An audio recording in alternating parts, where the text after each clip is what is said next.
Now we're going to do a combo move here of a split stance airplane with a roller and a med ball slam.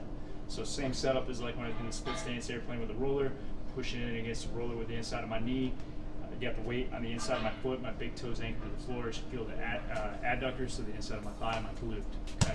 From here, I'm going to hold this position. I'm going to do a slight rotation toward the lead knee, and then I'm going to slam the medicine ball right in front of my foot. Not right into my foot, right in front of my foot. And then I'm back to start. So it's going to be a slight rotation, boom, come back to middle, boom, rotate.